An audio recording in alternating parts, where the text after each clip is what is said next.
Ever wondered what checkmark means on Messenger? Hello everyone, welcome back to our channel. Today I'll explain what checkmark on Messenger means. Well, on Facebook Messenger, a checkmark next to a message indicates that a message has been delivered to the recipient's device.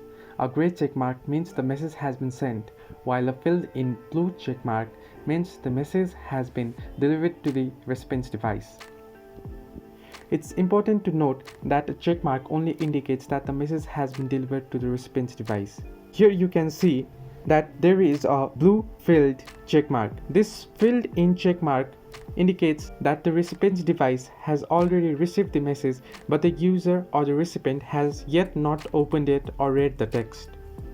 Now, similarly, if you find this white unfilled checkmark, this means that the message has been sent but has not yet been received by the recipient or the user you sent the message to.